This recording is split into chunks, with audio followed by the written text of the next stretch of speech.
have a guest speaker, so I am honored to present with no further ado, Sherry Wilde. I know Sherry from the Ozark UFO conference a couple of years ago. And immediately when I saw her talk, I cornered her, and she could run, but she couldn't hide. I invited her to speak here. And so Sherry can introduce herself a little bit more, but thank you, Sherry.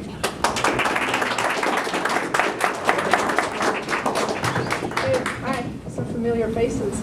Thank you all for being here. It's a nice day, so I know when it's nice out in Wisconsin, we don't like to go inside, so I'm sure it's the same thing up here. So I appreciate you all giving up part of your Saturday to come hear me speak. I'm going to do my disclaimer. This is my story. I'm going to share with you things from my life, and I don't have any proof. Those of us who are abductees, we just never have any proof.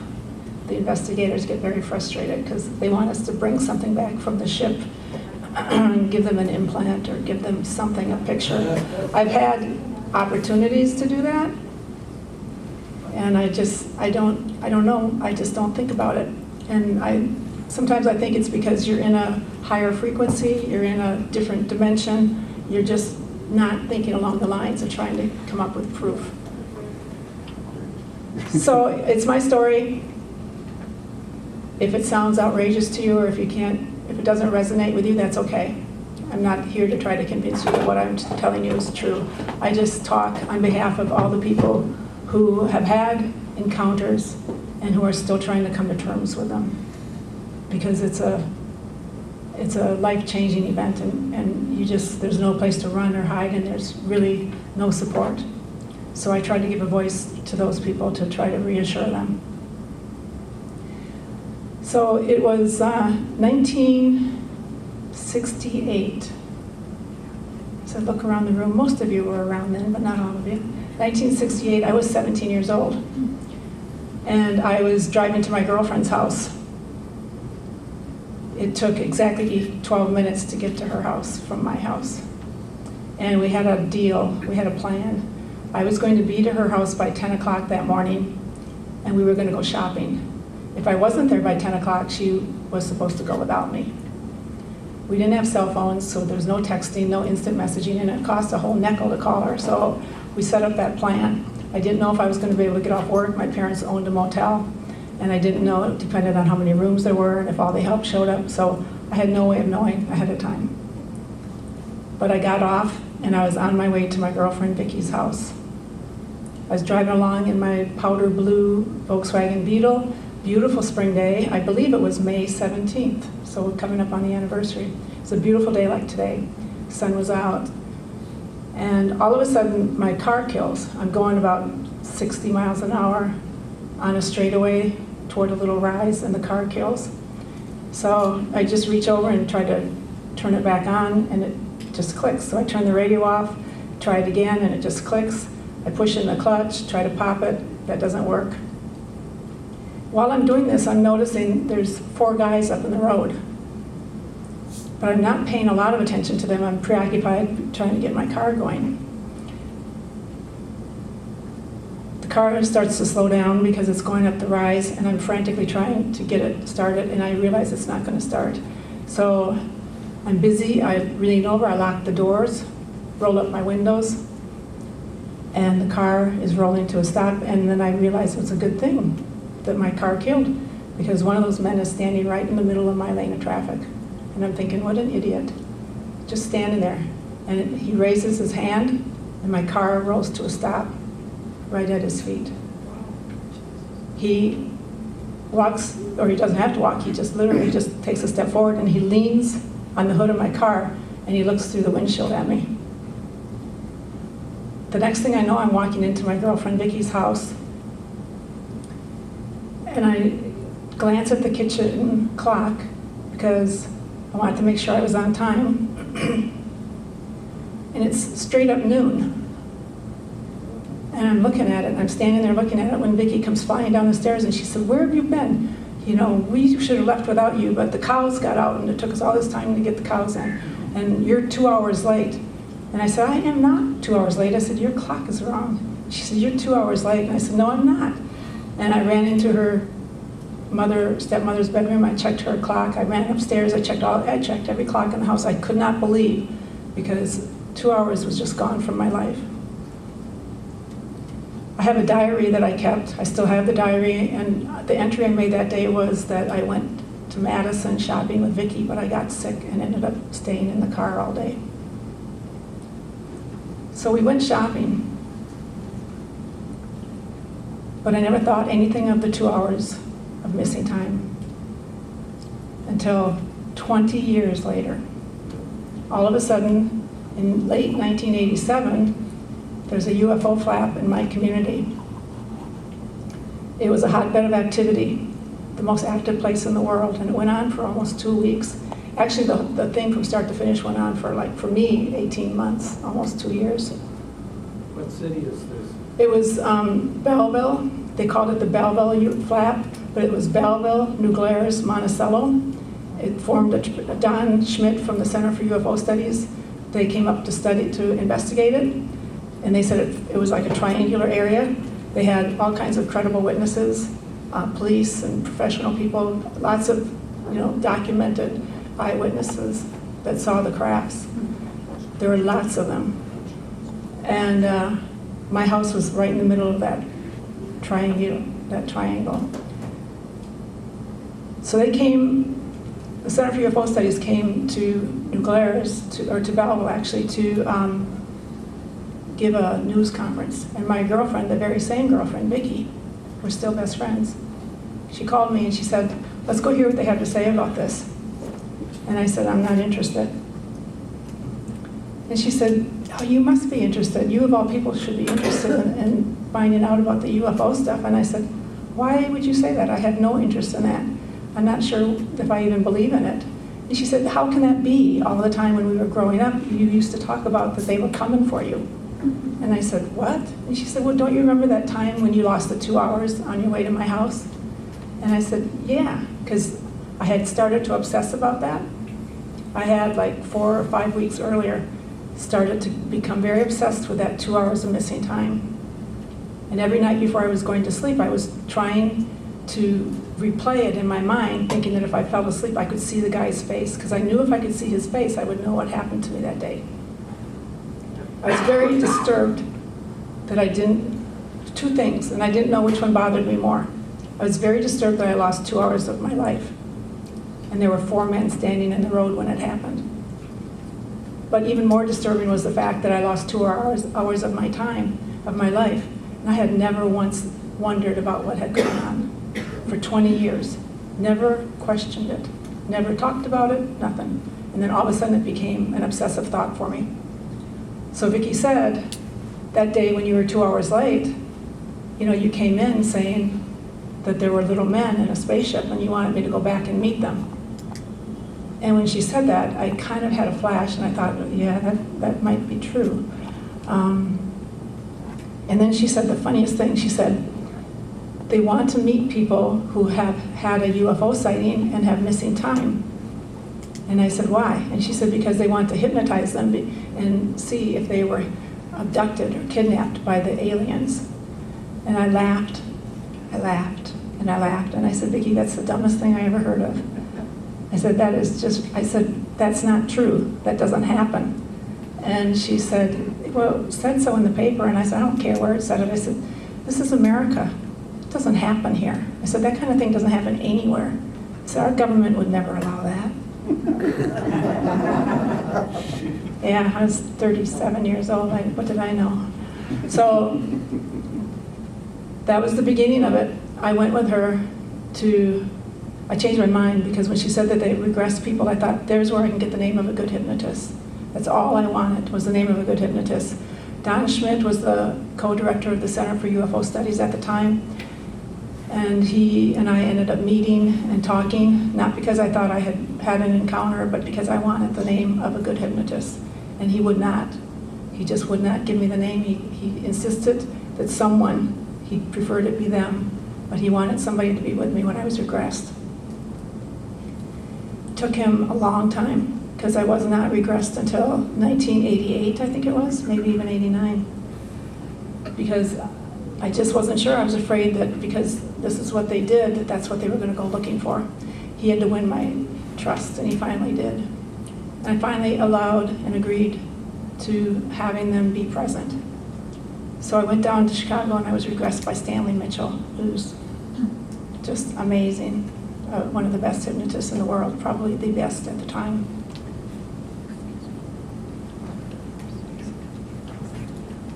I apologized to everybody before I went into that room. It was a beautiful spring day again. I apologized for wasting their time. They had a psychologist there and people there, and I said, you know, you guys are going to feel like idiots because what you're looking for didn't happen. And Don said, we're not looking for that. We're hoping that you just, you know, had your car break down. These guys helped you get it started, and that's all there was to it. But no, that's not how it went. When the car rolled to a stop at his feet, I looked through the windshield, and my eyes kept trying to change what I was seeing because he wasn't human. And I couldn't, my mind couldn't accept that. And it took me a while. He had the typical, the big eyes, the small nose, and the mouth that didn't open, the skinny long neck. He had a grayish blue coveralls on. He had an insignia over his left breast. He had like a cap, a tight-fitting cap on his big head. And so I locked my arms on the steering wheel. I grabbed hold of the steering wheel and I put my head down. And I was shaking.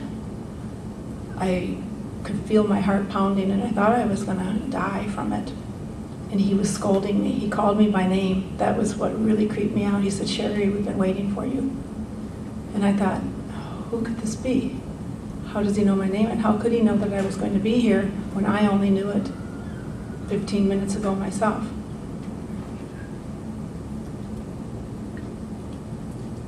He told me to get out of the car, and I just hung on to the steering wheel. There were two guys behind him with wands, pointing them at the ditch, and then there was another guy further back. The two guys right behind him came over to the car, apparently. I didn't see this, but they came over, and each one of them grabbed a hold of me because I had my head down, and I saw this gray arm. It brushed up against me. I opened my eyes, and this gray claw-like hand came in and wrapped its long fingers around my forearm, and another one did over here, and they pulled me out of the car. As soon as they touched me, I stopped shaking, and I was just very calm. And I actually stood by the side of the car and visited for a while. And the main guy, I think he seemed a little bit bigger in stature, but there was something about him that I knew he was the leader. And I stood there talking to him, and he looked familiar, and I kept thinking, I know this guy. How do I know him? But I was just busy studying him, and I was thinking, how does that little skinny head hold up that big head? That little skinny neck hold up that big head. And his ears were fascinating to me, and his nose, everything was fascinating. I was looking at him. And then finally he just stopped what he was saying, and he said, okay, there's work to be done. And then he just turned, and he was just like gone. If you've been around them, you know how that goes, because they're from another dimension. So when they move, it's like when you have a black light, back when they used to have the discos, remember that? Yeah, it's like that. It's just like, so those guys, they had a hold of me, and they started walking me across the field. And I saw where we were going. I saw the ship, little silver scout ship, about 20 feet in diameter, sitting out. And I was fascinated. I loved seeing the ship, and I wanted to just stand and look at it. I didn't want to go to it. I knew, something in me knew what was going to happen.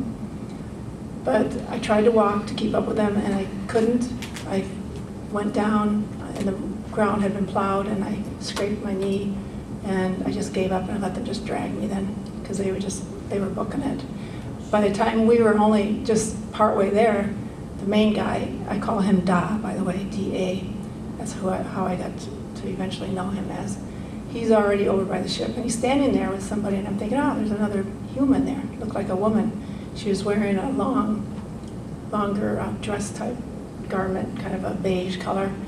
And as we got closer, I saw she had very thin brown hair and big almond-shaped eyes.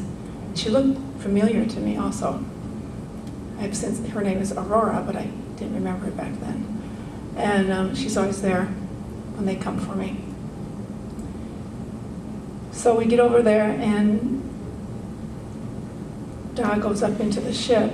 I think he goes up first. And they tell me I have to go in, and I don't want to go in, and I resist. But Aurora is there, and she helps take me up the very steep ramp. And on the scout ships, when you go into them, like all the ships actually, it's cold, really, really cold when you go in there. And also, from the outside, it looks like I would have to crunch down because it doesn't look very big. But again, because it's a dimensional thing, you step into it and it's much bigger than what you expect. So I walked into it and came up the ramp, and there's a room with windows over here, kind of a little bit of a curve to it with a place to sit there. Right off to the left is a very narrow, I always wonder how they get heavier people on there because it's a very narrow slab of a table. And then behind that is like almost like a desk with a monitor, and then there's some, looks like binders or books or something up above it. And then there's a hallway that goes back with one door there with a window or a monitor, and then another door. And then I don't know what was on this side, but I assume the same thing. Then on this side is the door into the cockpit, the control area. And that's where we stepped in there because she took me in there to get me undressed. And I tried to fight her, but she just undressed me, and I had to lay on the table. And it was the typical scenario. Aurora sits up at the head of the table, and she had her hands on each side of my head to keep me calm, and Da was down at the bottom, and he was pulling down instruments, and he had different things, and mostly they take DNA samples and things. They take skin scrapings, and they do things, funny things, squeezing your finger. And he was explaining to me everything he was doing. Nothing hurt very much, and he was just talking, and he said, "You've always had a weakness in your legs, Sherry, and good thing, we're taking care of that for you," and just talking away to me. And I'm good with it all. And then he pulls down this thing that has a really long needle on it. And I say, "What are you going to do with that?" And he says, he tells me, because he said, "We're going to extract your eggs." And I said, "No, you can't." And I got hysterical. And he looked at me, puzzled, and he came up to the head of the table, and Aurora stepped away, and he put his hands on my head, and I immediately calmed down. And he said, "Tell me, Sherry, why you're so upset."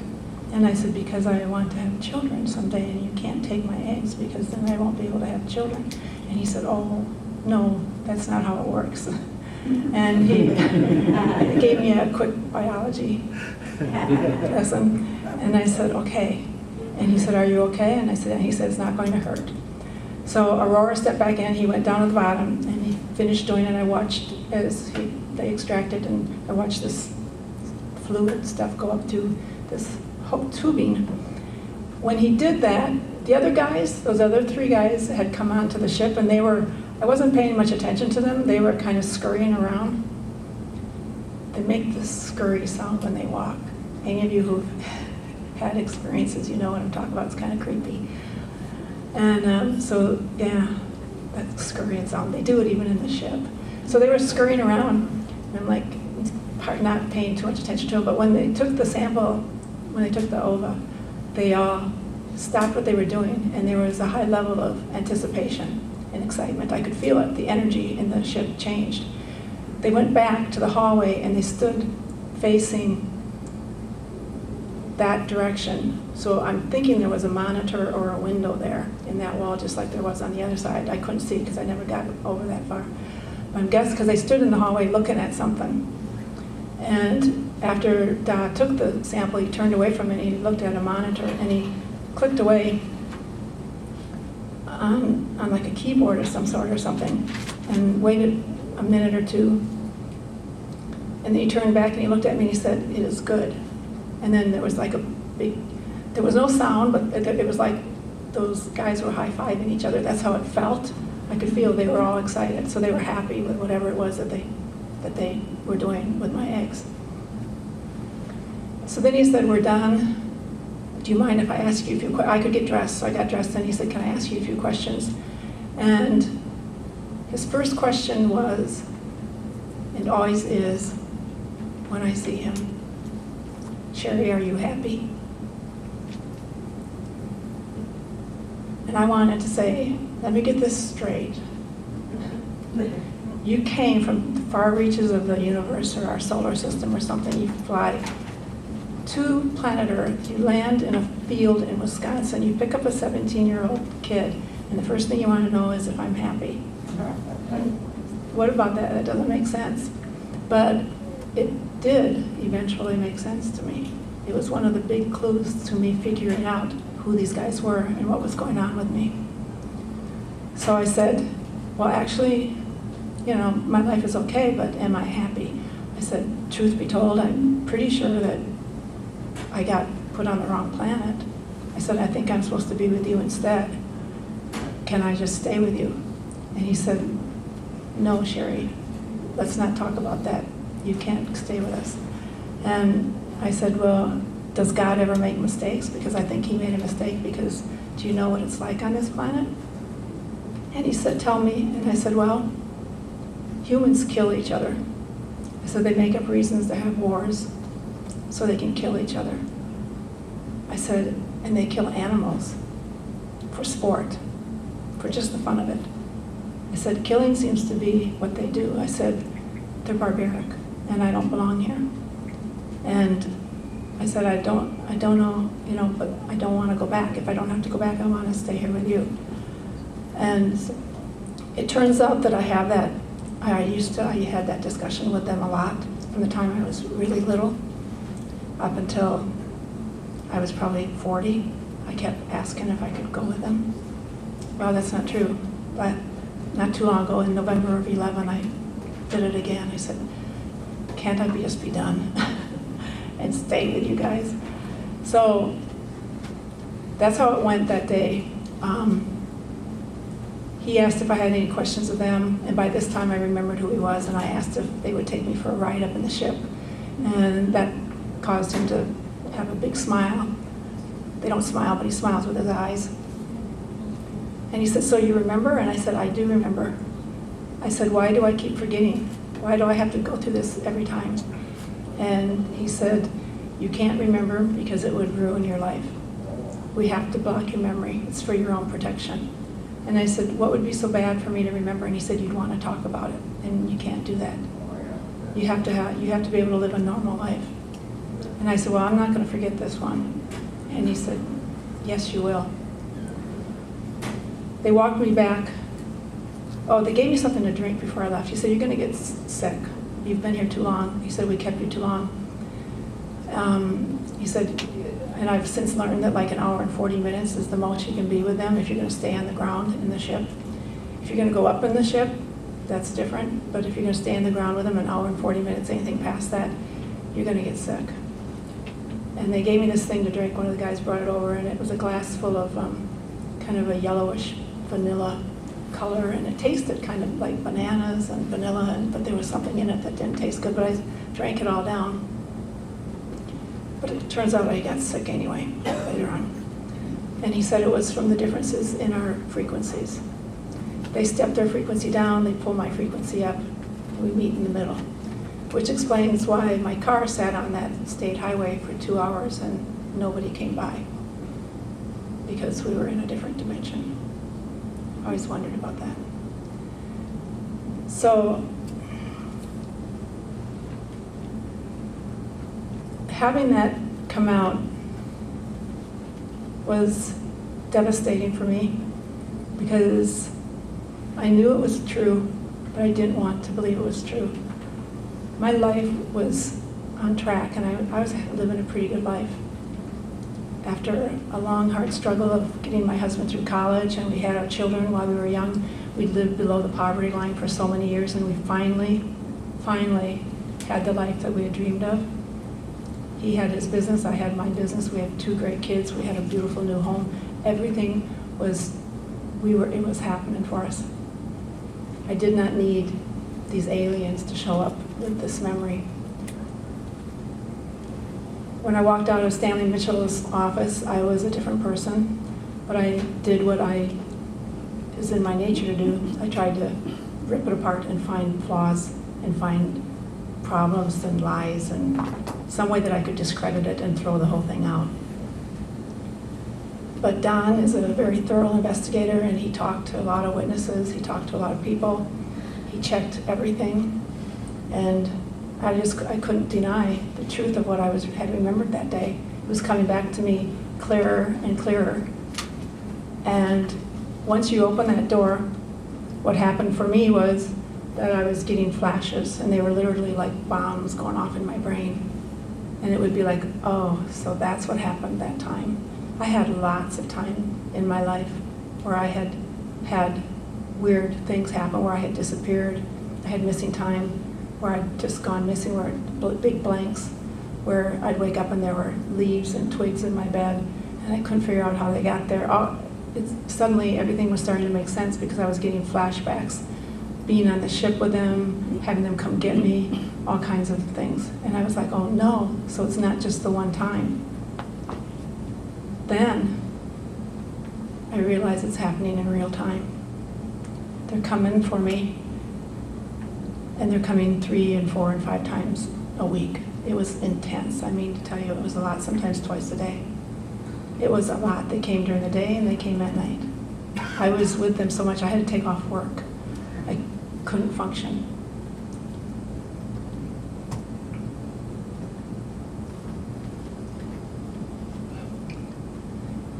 Then it got worse when I realized that my daughter was involved.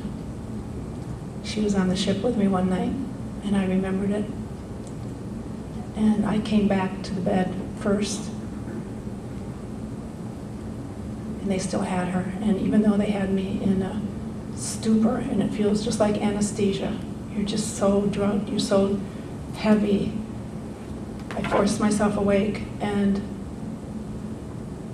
I went down to her bed, and it was folded back very neatly, and she was gone. And I yelled out to him, and I said, you better not have my daughter. You better not have my daughter. Bring my daughter back. And I heard him answer, we have her. She's fine. We'll be bringing her back next. And then they showed me a picture of her as if that were supposed to comfort me. And she was, I'm sorry to say, she was crumpled up in a heap up against the wall in the ship, in the galley. And that didn't make me feel any better. And I said, and I bargained with him, I yelled with him, I fought with him, and he said, we can't not take her. She's, this is the way it is. And I said, you can do anything you want to me, but you can't touch my daughter. And he said, I'm sorry. And I said, please, anything, don't take my daughter. She had just recently started talking to me about some confusing events that she was having. There were some times where she had had bruises on her, but I was in denial. I couldn't face it. I was having a hard enough time trying to come to terms with my own stuff. So when I saw the finger bruises on her, I told myself, oh, that can't be it. But when I saw that, I knew it was true, and so I did the only thing I could do then. I said, please, will you block her? Make it so that she doesn't remember. I don't want her going through what I'm going through right now. And he said, it is done. So a couple days later, I'm sitting on the back porch talking to her, and she's just got out of bed, and she's all sleepy-eyed, and she's like stretching, and she's rubbing her arms, and I see the finger bruises on her. Those 3 fingers that are there, and she looks at it, and I'm holding my breath because I'm afraid she's going to go, oh my God.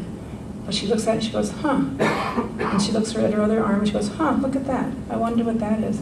And she went back to her story. So she was totally blocked. She has since opted out of the program. She got herself out of it, so she's not participating anymore. But at that time, she was being taken as much as I was, or even more.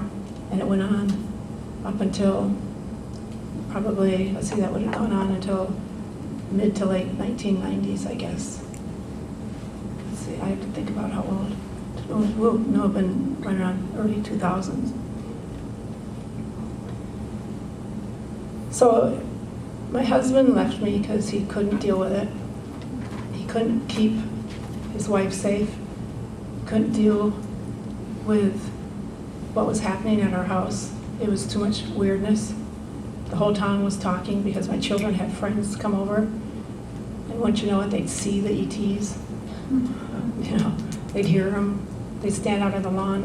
That's a mill ad, when that happens, when they're standing out on the lawn calling your name, and when they're peeking in the windows like that.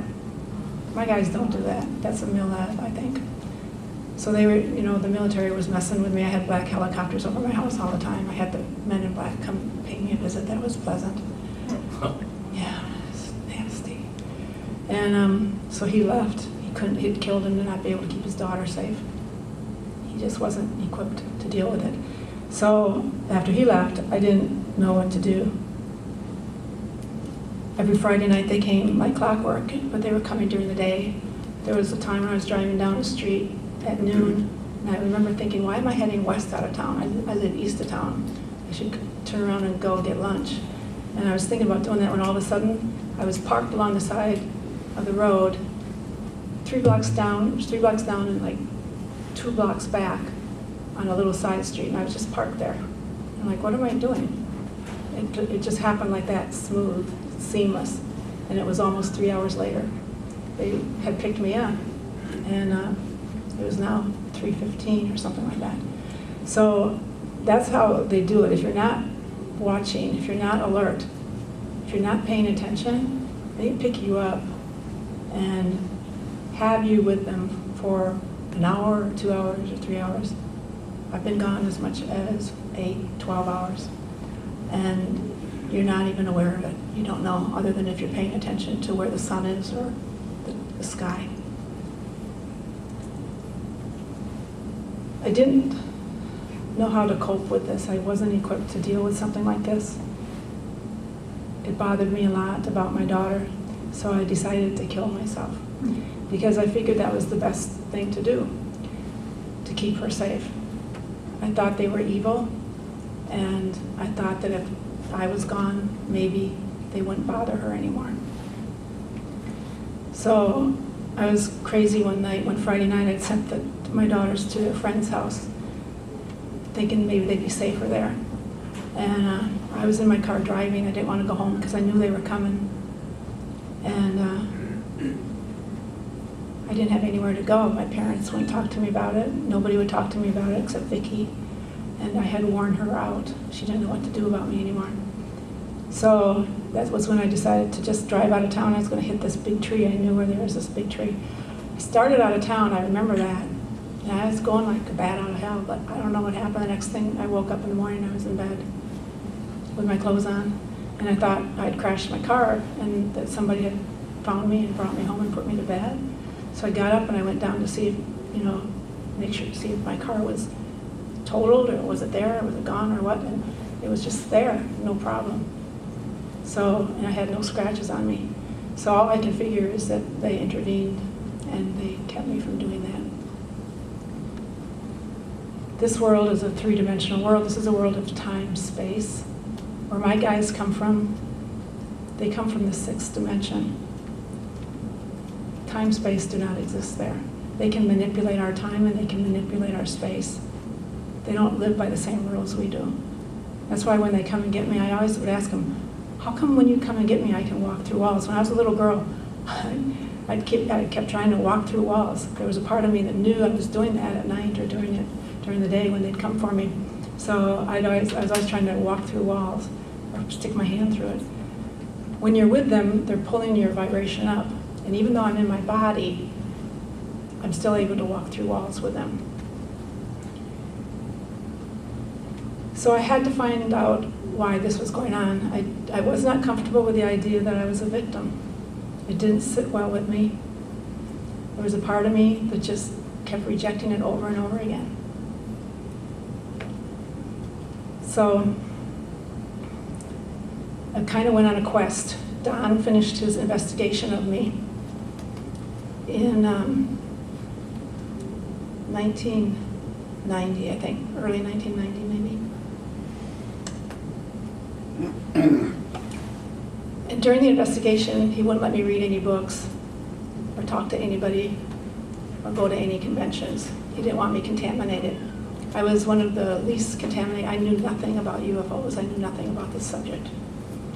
And he liked that. So when he finally released me, I started going to conventions, trying to get answers. But everything I heard at the conventions from the investigators was all fear-based, which fit into what I was thinking anyway, but it made it even worse for me to try to be at home alone and feel safe. And I remember when I was at a convention in Florida, I think it was the Gulf Breeze convention, when Bud Hopkins was talking. He was giving a speech and he was saying, we think we know why these beings are studying us, because they're taking children and they're purposely scaring them. And he said, you know, they're taking children and they're showing them the earth being destroyed. And the child gets very upset by that. And we think that they do that on purpose to scare the child so they can study the emotions. We think they're jealous of our emotions. And I wanted to jump out of my chair and say, no, but you got that wrong. Because I knew, I had had that experience as a child. They took me up, showed me the planet being destroyed. And it terrified me, and I started to cry. But I knew, somehow I knew that's not what was going on. They showed me that because they were trying to trigger in me a remembrance of why I came here. They wanted me to know that we were destroying our planet. And you know, I'm not the only one that this is happening to. There are millions of us.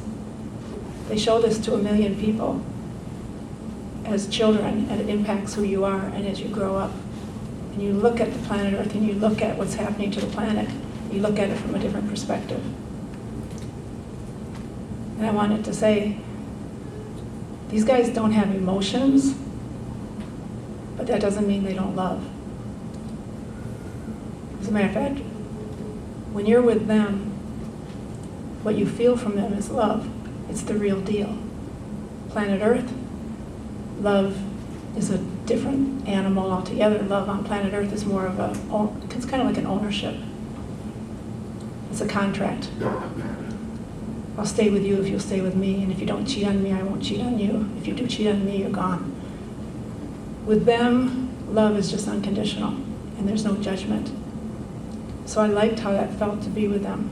So I always had a little bit of a different stand on it than what the investigators were telling me.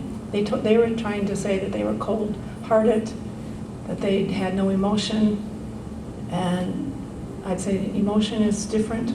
That's a more of a egotistical, that's an ego-based kind of a thing, because it means you're reacting from a place of fear. So I started to kind of go over in my mind everything that I had gone through and conversations I could recall with them. And I realized that everything they had ever taught me or talked to me about was of a higher purpose. They had never said anything to me that should have frightened me. They taught me the 3 important things to know. We are all one with our Creator. They taught me, they talk about the Creator all the time. They honor the Creator, they honor oneness. They live in a state of oneness.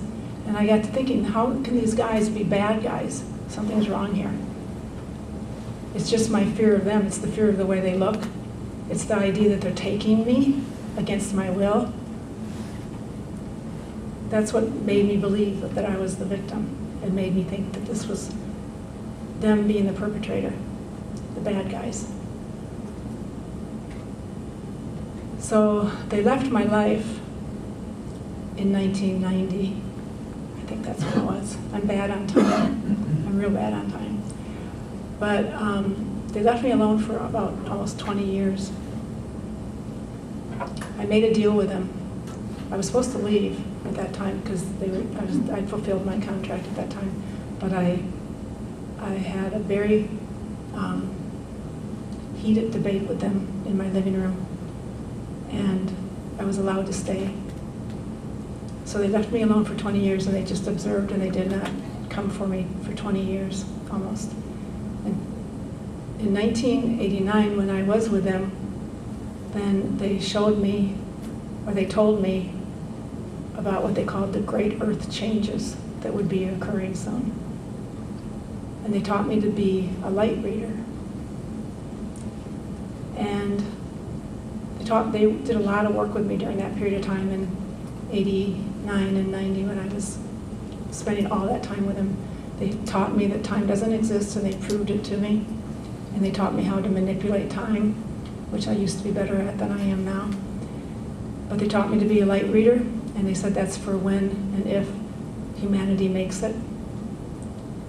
Then you'll, along with many others, will be assisting in what they call the ascension of planet Earth. The way that it happened was I went into work early one morning in early 1990, and this guy came in to my office. He was really out of place. He looked like somebody from a Hollywood movie set, and he was, very distinguished looking. And it was 7 o'clock in the morning. I went in just to get some, be alone and get some work done. Looking back on it now, I realize what really happened here. But this guy came walking in, and he said, "Can I ask you a few questions about real estate?" And I said, "Sure." And when I stood up and introduced myself, and he put his hand across my desk, I looked into his eyes, and when I looked into his eyes, I said, "You will be going. You will be going." And I almost said the words. And I was like, what in the world does that mean? He asked like a really simple question. Then his wife came in, and she was also very beautiful and perfect, and he introduced me to her, and I shook her hand and did the same thing. And I looked into her eyes, and I said, "Well, you'll be going." Or wait a minute, "You'll be staying." It's always the opposite. "You'll be staying."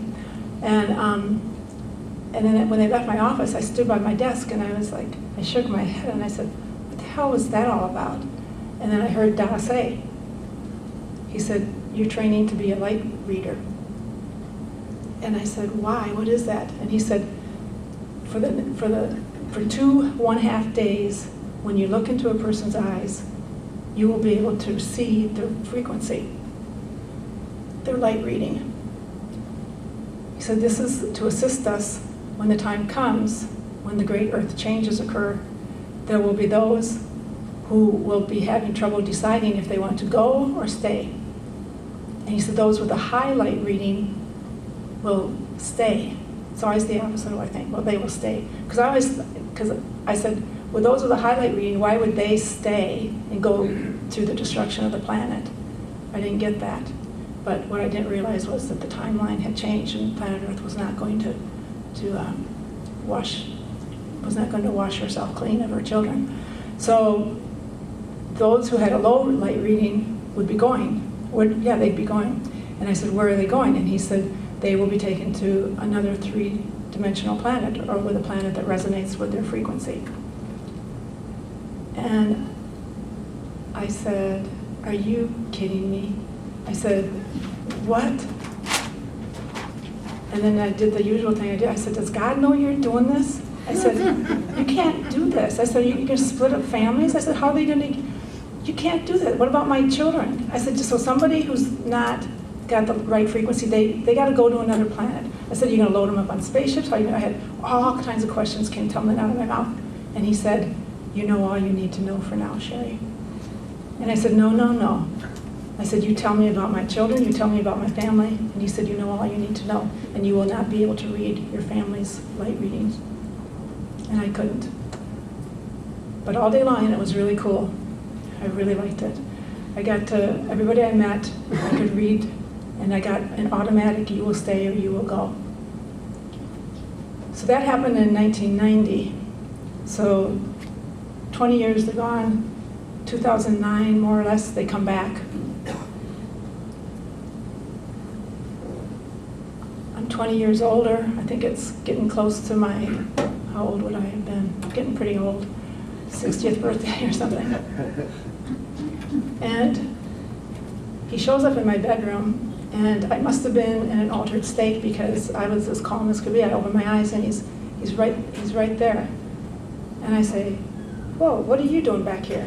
And he goes, kind of insulted, like he's like, "What? We told you about the great earth changes. We told you that you would be assisting us when that occurred." He said, "And we're in the midst of that now. There's work to be done." And I said, "Oh," so I said, "Did humanity make it?" Because back in 1990, when they were training me to be a light reader, he said, "Right now it doesn't look like enough of humanity is going to make it. They're not going to awaken enough. Their frequency isn't going to get high enough." But he said, "Those that do will go, but most of humanity will be taken off the planet." And so I said, "So does that mean most of humanity made it?" I said, "Do I get to do the light reading thing?" Because I pictured myself standing somewhere along with, thousands, hundreds of thousands, a million other people, and just these rows and rows of people, come by, "Okay, you're going to go, you're going to stay."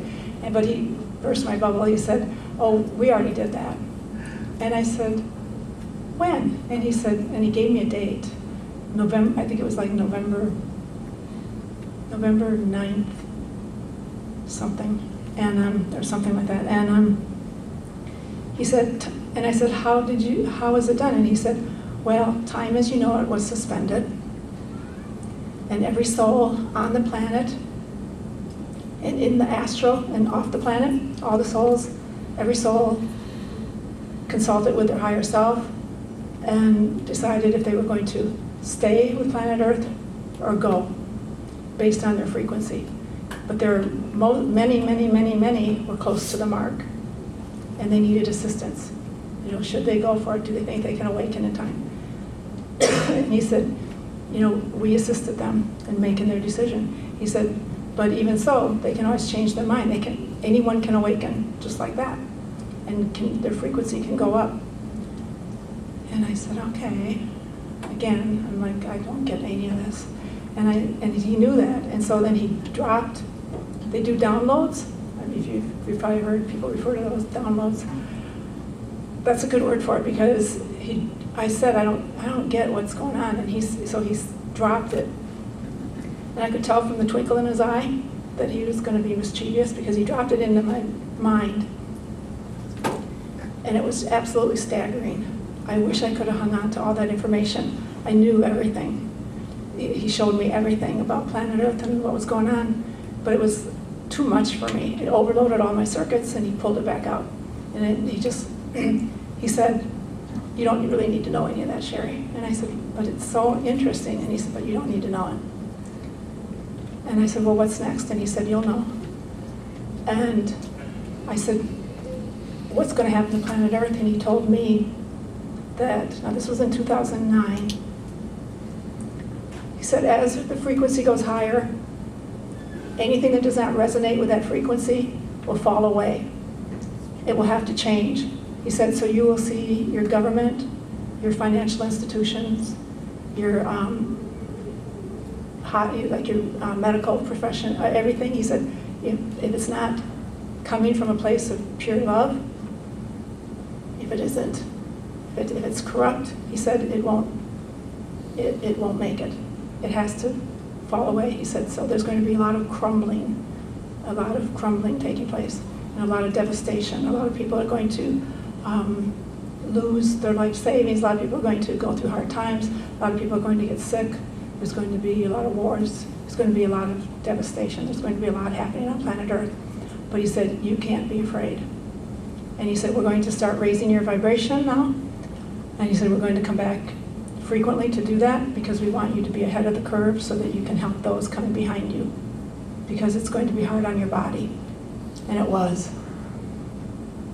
And so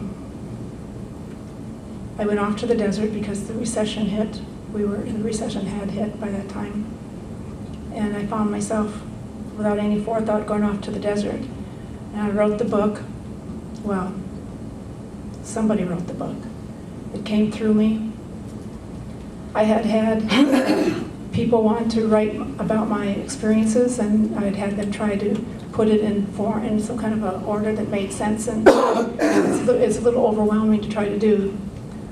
But I sat down when I was in Arizona. I sat down one day and I was typing on my computer, and I didn't know what I was typing. And it's like I woke up and I was like clicking. I'm like, what am I doing? I usually just do emails or work, but I was typing on a blank page, and I looked at it and I read the last paragraph, and I saw what it was about, and I said, oh no.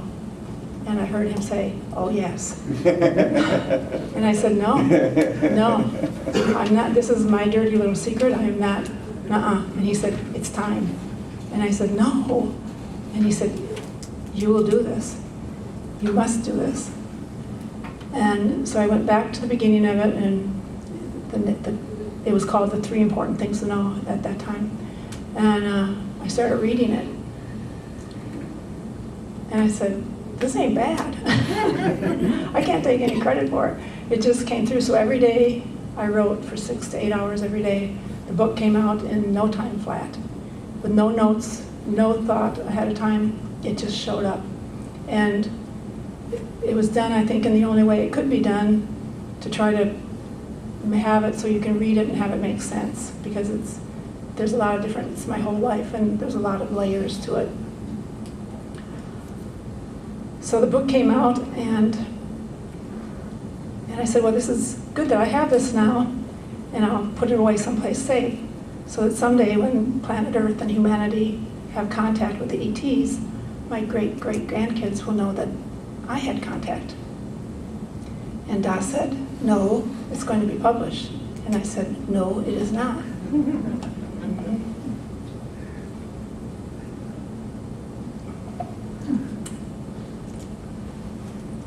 You can't argue with him. He called in the big guy. I really was fighting it, because my daughters were, well, my oldest daughter was not talking to me at the time, and I knew that this would be the final nail in the coffin. And my youngest daughter was very tenuous with her. And I knew if they found out I was going to publish this book, that they would never talk to me again.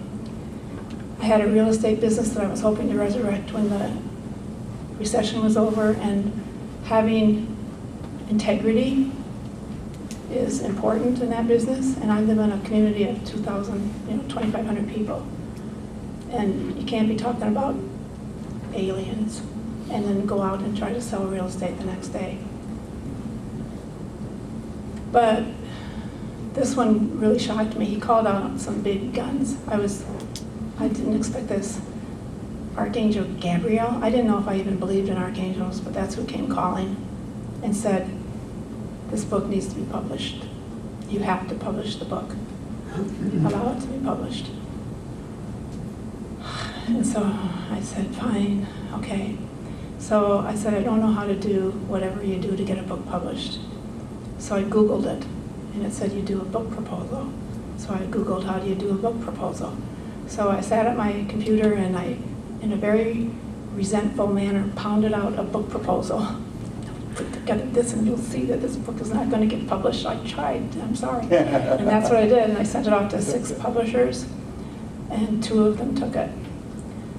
So I was stuck. I ended up with Dolores Cannon, and 3 months after it was published, it was optioned to be made into a movie. So it's apparently was meant to be, and it hasn't affected my life as far as my business goes. I have support, and that's what I told them. If I'm going to do this, you need to help me financially. You have to be of assistance to me. You have to be there for me, because it's too much for me to run a business, and then, because I travel all over the United States and Canada talking. And there's no money in books, let me tell you. I I told him, I said, it'd be nice if you could sell 1 million of them, because I make $1 a book. And I'm like, if you really want to help me out, sell 1 million. So then I could give up my real estate business. But they do have support, and everything has been guided by them, and I feel supported by them. The name of the book, The Forgotten Promise, comes from the book was going to press, and it was Mother's Day, I think 3 years ago, it must have been now. And my youngest daughter, we spent, much to my surprise, we took the day and we went hiking, and we went on a picnic, and we had a really nice day together. And at the end of the day, I felt safe enough with her. I thought we were doing okay, so I had to tell her about the book because it was going to come out. And I told her, and she said, that book gets published, I'll never speak to you again. And I said, no, please don't do that, to me. And she said, I mean it, Mom. Don't you dare, because she also works as a realtor in our small town.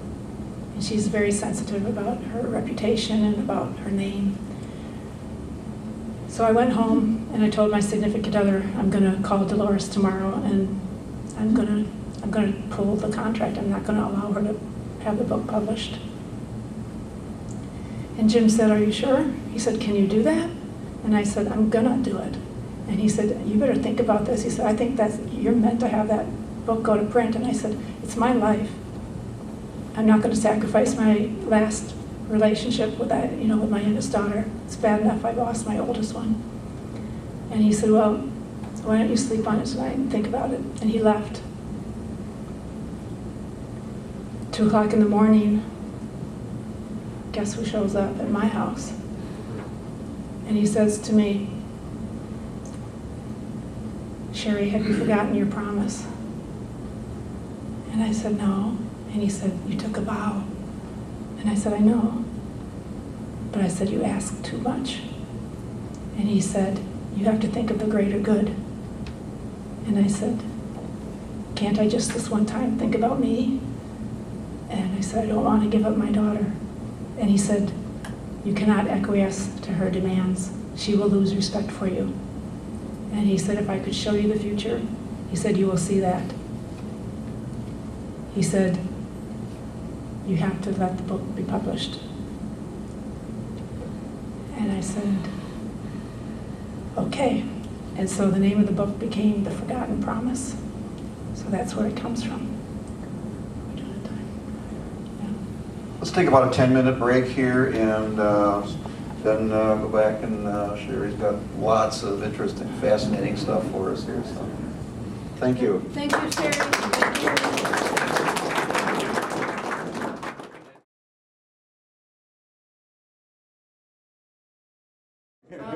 I just gave this talk down in Arkansas, so if you were there, you might have, it's going to be a little bit familiar. So the esoteric nature of being a volunteer,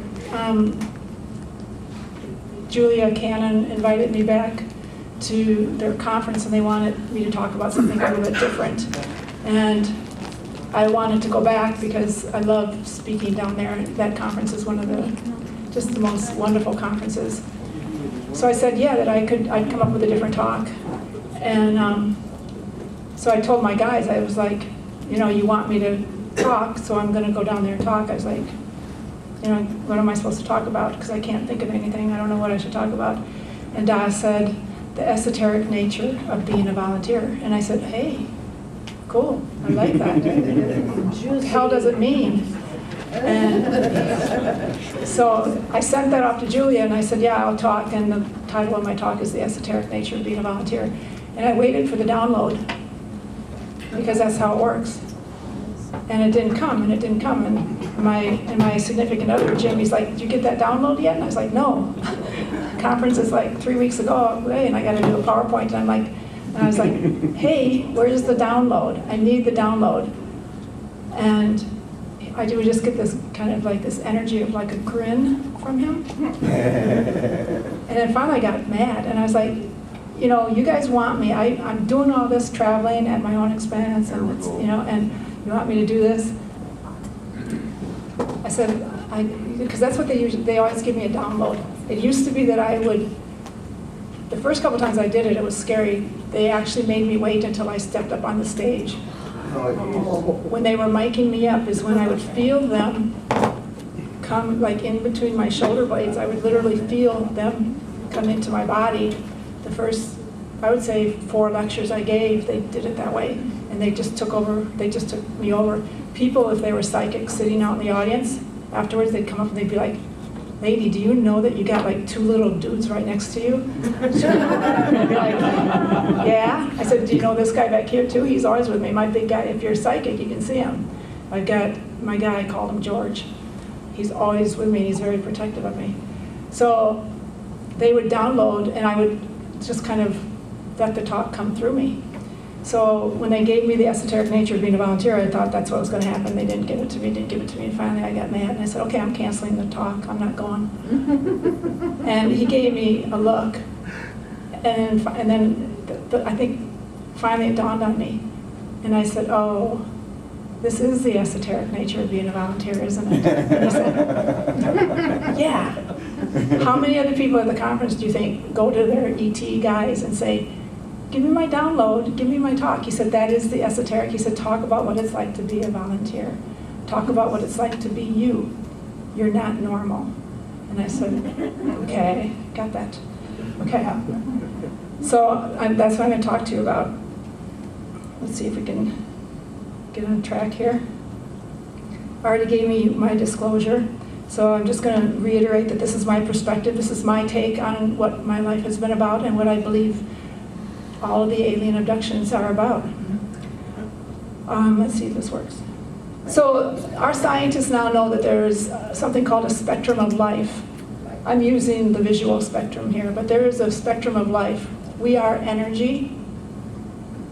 And in this dimension, the 3rd dimension, we have 5 senses, which seems like a lot, but trust me, it's not. You have your eyes and your ears and your touch and all that. There's a spectrum of life. Of that spectrum of life, our scientists are now aware that we as humans on planet Earth can perceive how much of it. How much of life do we really perceive? We perceive less than 1%.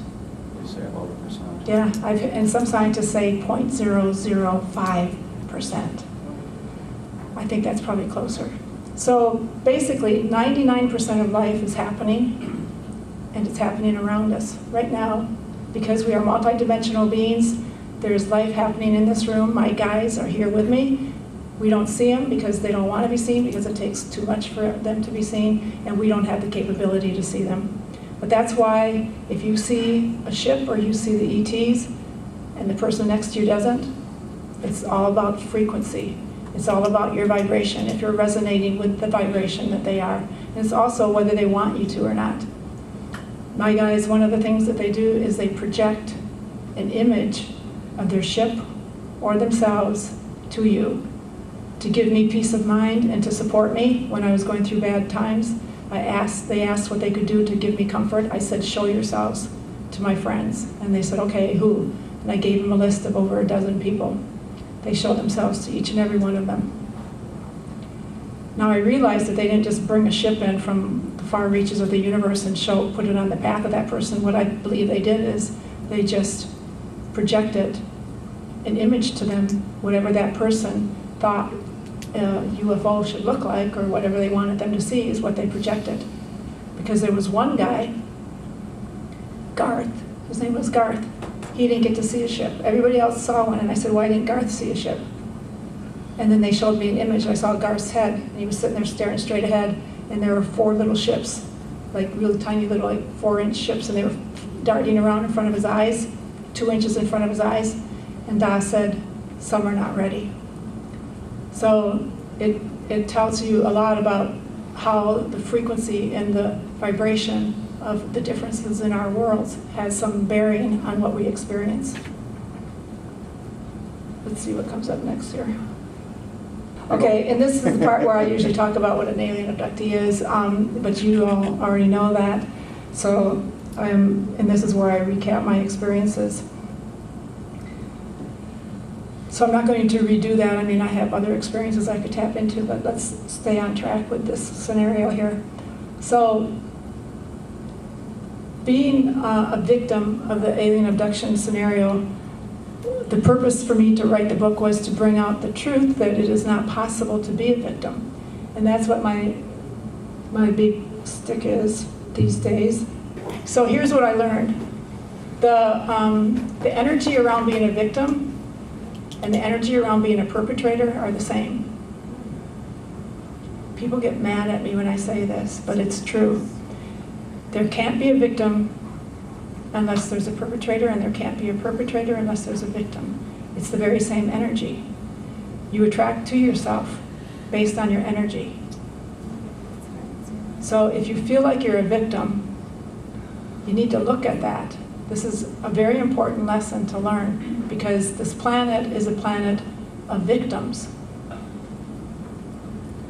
And it's sad, because you're born into that and you're indoctrinated into it from the very time that you come onto the planet.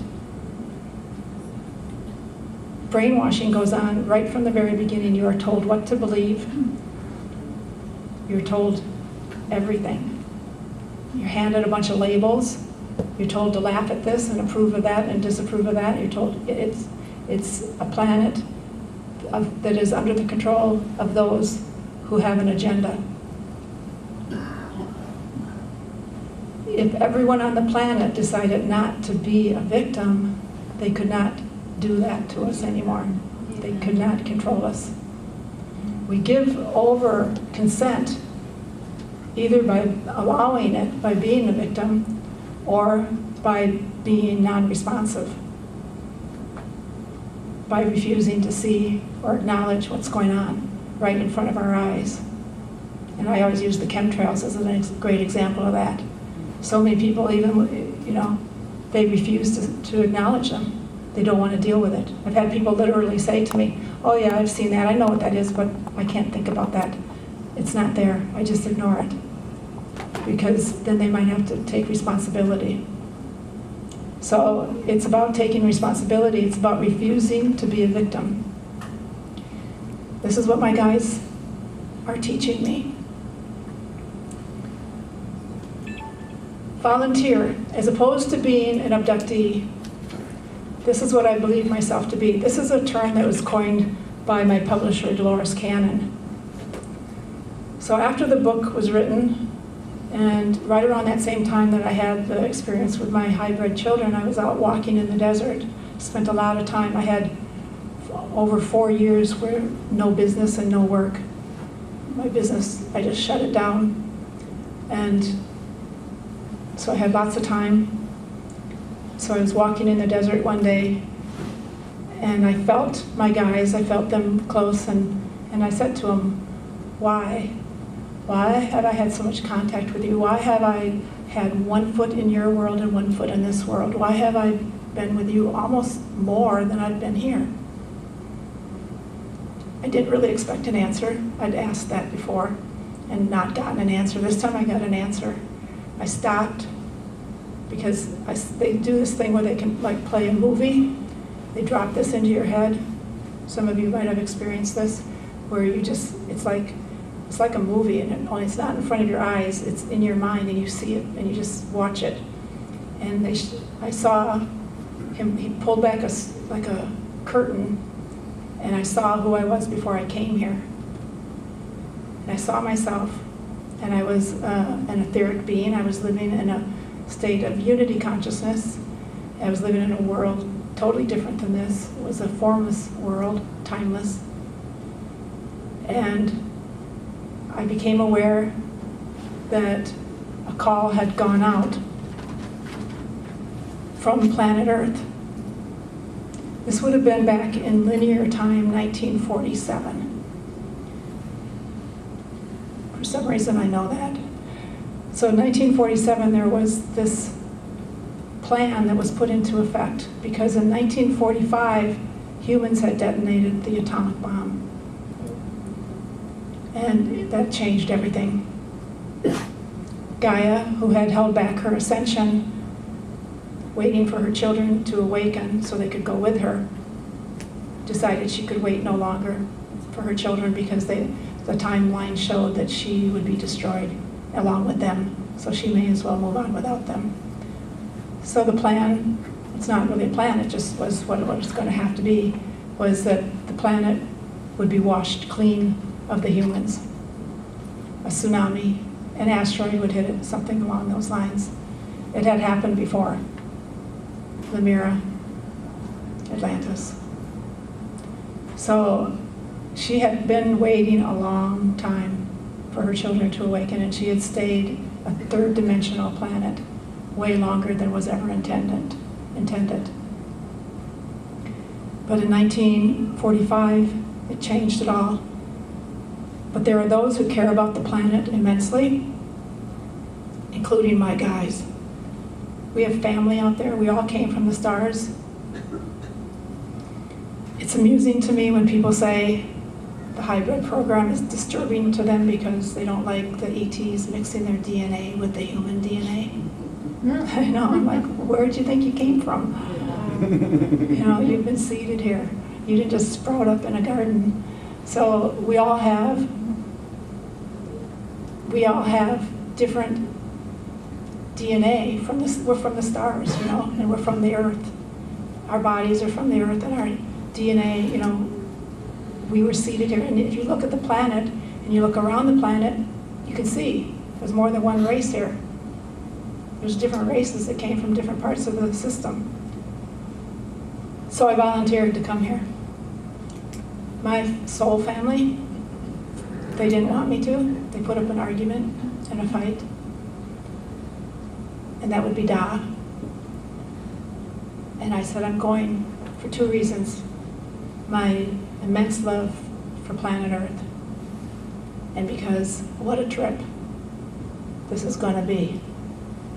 Whether she makes it or not, whether humanity makes it or not, it's going to be a once in a lifetime, once in a soul's lifetime to do this.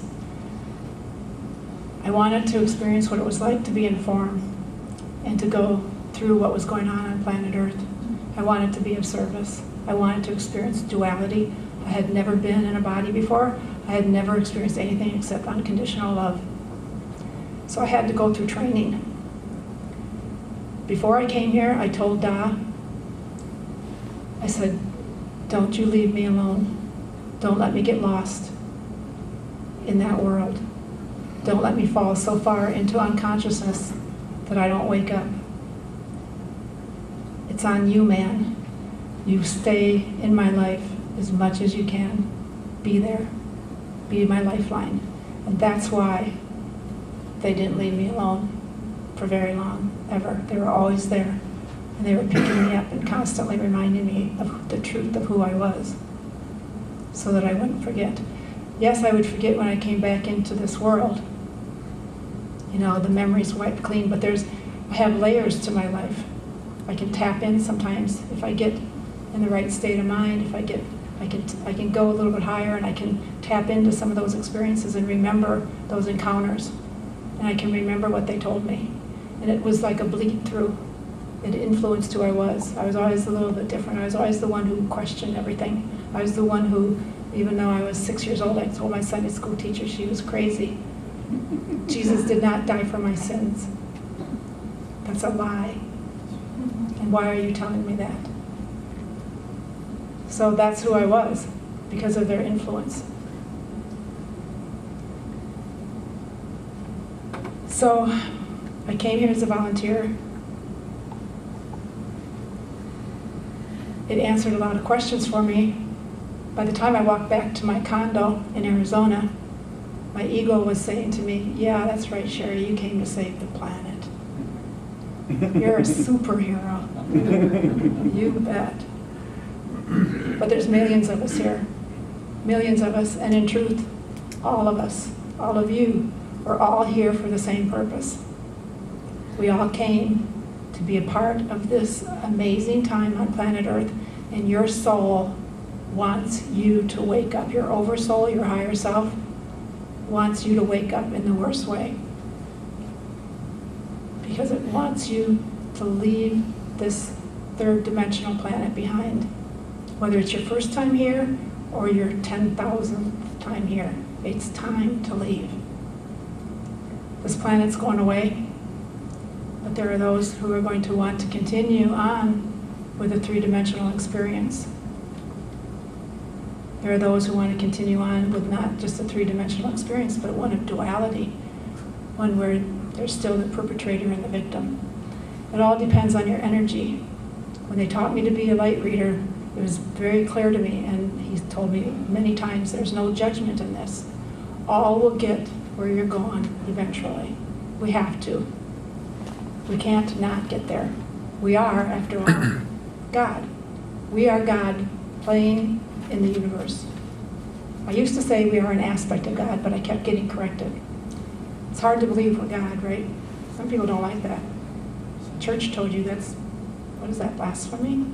We're supposed to be down here, God's up there, we're supposed to pray, and we're supposed to beg and earn our way back into heaven, and that's not true. Yeah, that's good, because that's where I'm at.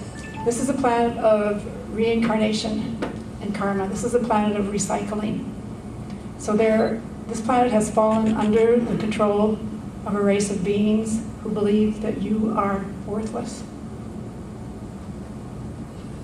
And if you don't believe you're enslaved, then what do you do on Monday morning? Do you get up and go to a job that you probably don't like very much? Would you do it if you didn't have to? You live on a planet that's free. You should have all the food you want. You should have shelter. You really shouldn't get sick, in truth. But you should not have to spend your life working just to live. Do you know how weird that is? That's just the weirdest thing. I had a really hard time with that. I remember being 19 years old and working at the VA hospital, and it was a beautiful spring day out. And I was trapped inside, and I said, why? For $7 an hour, they get to own me? Somebody gets to own me. They get to own my life for $7 an hour. I want to be out there. I don't want to be in here. How is it that I have to spend my life this way? It didn't make sense to me. And you don't. It wasn't, you think your creator created you to live this life? You think your creator, think about your own child. If you have a child, would you have a child and then have them live a life where you have wars? Where you, as soon as, look at what happens. Your child, you raise your child with all the love in the world and keep them safe and protected, and then what happens? They say, you gotta go to war. You gotta go put your life on the line, and you gotta learn how to kill other people. I mean, think about that. How wrong that is. We just accept it. We just go, oh, okay. I guess that's the way it is. Patriotism, yay, America. When you start to realize the truth of what's going on, every war fought has been to line someone's pocket. It has nothing to do with freedom. I don't care what war it is. You put money in somebody else's pocket, and I'm not dissing on the veterans at all. They're heroes. They went off for the right reason. God bless them. It just breaks my heart. They should have been home cheering for their football team instead of out in the swamps killing people or being killed. It's wrong. Nothing gets me going more than this. But anyway, there was a system put into place to make you feel small and to make you feel little, to not realize that you are God. You're just here to have an experience. You're not here to learn anything. You don't have any lessons to learn.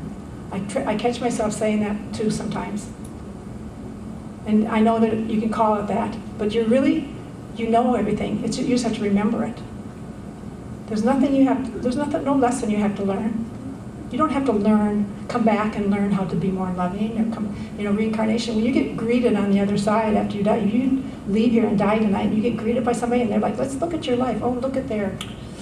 Yeah, you should go back, because you need to learn more about how to love and be more forgiving. That's not true. That loving being is working for the other side. Don't be deceived. You just need to say, nope, I'm gone, I'm moving on. You have the right to leave this dimension, but we've been trapped by that game of karma. I was in it for a while. I believed it made sense. I'm like, yeah, okay, I can get that. I get that. But the truth is, you came here originally to live a life, to learn to be a co-creator, and to have the 3D experience. But the duality came in later when the fear came onto the planet. And there was what the religions talk about, the fall. So that's okay. I mean, it's okay because we came here to experience, and you can experience anything you want. But the problem is we got stuck in that lower frequency, and the fear took over. And this is now a planet that is just, it's almost totally based in fear. Trying to come onto a planet like this and awaken people who don't even know they're asleep is a tough job. But the Pleiadians, those younger kids coming on, they're making a big difference. My group, I came in 1950. The first wave of volunteers that came in, we had, I'm not gonna feel sorry for myself, but I mean, we had it pretty tough.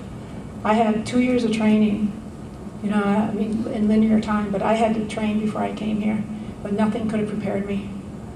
I remember as I was a newborn infant in the crib, I was standing by it with Da. He came, because he didn't want me to come here, And so there I am, that little body, and I'm standing there, and he said, so, happy with your decision? And I said, no. I'm not going back in there. I said, you have no idea. And he said, you've got no choice. And I said, oh my God. I said, I don't know what I was thinking. What was I smoking when I decided I know. It was tough. A lot of the volunteers, have left. Some of them left right away. Some of them, it's tough. And a lot of us came from higher frequencies. We had no idea. So that's what's going on with the volunteer program. After I got back to the condo, somebody had sent me an email, and attached to it was a video Dolores Cannon had done. And I'd never heard of her before. And they said, yeah, listen to this. I turned it on, and she was talking about the volunteer program. That's how it works. I was just shown that that's what I was. They called me a participant in a program, is what Da called me. He said, you're a participant in a program. You signed up to come here. I get back there, and there's Dolores saying, there's the 3 waves of volunteers. First wave came in the late 1940s. And I'm like, wow. But as I remembered, as I wake up, I remember picking my birth date, December 25th, 1950. I remember picking it because it gave me the attributes and the gifts that I needed for coming onto planet Earth. And again, I better check my little thing here to see where we're at, see if I'm on track with all this. Okay. This is where I get to talk about Einstein, because this world is a world of illusion. Even Einstein said so. Reality. I have trouble when I talk about this being a holographic world. But we are holograms. We are, in truth, an idea in the mind of God. We're an idea. We're energy. But because we all share the same mind, and people don't like this part either because they don't like the ETs, it bothers them that they all seem to have that hive mentality. Well, that's where we're going. We're going to have that same thing, but I can tell you that that's a good thing. That's where I came from. And it's wonderful to have that connection and that oneness instead of being a singular body, thinking that you are separate and alone. I'm guessing that everybody in this room at one time or another has felt abandoned and alone. And you've wondered if there's anybody there who really cares about you. Anybody there who really knows you, or if they really knew you, would they love you? When you're part of unity consciousness, you know you're loved. You just live in love. So this world is an illusionary world, and as soon as enough people wake up in it, it will fade away. And the real world is way better than this. Trust me, there's no comparison. I gotta find where I'm at. Let's see. So when I signed up to come here, 1947, I volunteered. 1950, I came in on that stream of energy. And I said, I'm not coming onto this amusement park, onto this planet to ride the teacups. I'm not going to just sit there and be passive. I want to ride the biggest and the baddest roller coaster there is. So I programmed my life just like you programmed your life before you came here. That we do. We have contracts and we program our life. And I have had an amazing life. I have climbed to the top of the mountain and then I have fallen off of it. I have had highs and lows. I've had experienced every human emotion there is. And it's been an experience. I want it. My one trip to planet Earth, I wanted it to be memorable. And it's been memorable, trust me. So it's not a typical life, is what I'm told. There I am. Roller coaster. So being born on December 25th, a lot of people also have problems with that, but Joshua is one of those in charge of the ascension of planet Earth. And I picked that date because it gave me the attributes I needed, but also because it was in honor of the day that you honor his birthday. And he's there. He's there.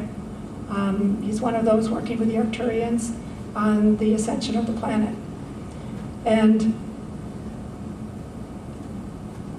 so I needed to have certain things in my makeup which made me a little bit different. So one of the things that my birth date gave me, I'm a 77 if you're into numerology. That's a person who questions everything. But I also, I'm fearless. Other than early on in the abduction experience, I had a lot of fear of that. But once I got past that, and that's probably the only thing in my life that ever caused any fear for me, other than if someone were to do something to my children, I suppose that would also be my motherly instincts. But pretty much I'm fearless as far as going out and talking about this, because I don't care what people think about me. And that I noticed early on in my life, even when I was a teenager. I had one incident that showed me what it was like. I had a crush on a boy when I was 15 or 16. And I got all wrapped up in it, and I cared what he thought about me. And I did not like how that felt. And I observed that, and I said, I'm not doing that again. And I didn't, and I don't. It doesn't bother me. I've had people stare at me in my hometown as I'm walking down the street. One guy drove his little car right up into a lamppost. Yeah, I thought I served him right. I don't know if he thought I was going to start glowing, but my kids were talking and their friends were talking about the ETs at the house, and the ships were being seen above my house. It's a small town, and that kind of stuff gets a lot of attention. But lately, as far as I know, since the book came out, if people are talking or laughing, I'm not aware of it. If I'm aware of it, I could care less. It doesn't bother me. If they have an issue, then they have an issue. I think a lot of it has to do with me not caring if you believe me or not. It doesn't matter to me if you believe me, because I know that those who are ready to hear and have something positive they can take away from what I say, they're the ones I'm talking to. And if they don't get anything out of it, then it's not for them, and there's nothing wrong with that. So I'm unattached to any of that outcome. So what's up next? I don't have my glasses. Okay, so I'm gonna talk about some stories. Tell you some stories from my life. Plenty of time. Yeah, we got time? Okay. So during the 20 years that they stayed out of my life, I made a pact with them. If you read my book, I didn't put this in the book because I didn't have clarity on it yet. I was trying to get clarity on it. It didn't come until after the book went to print.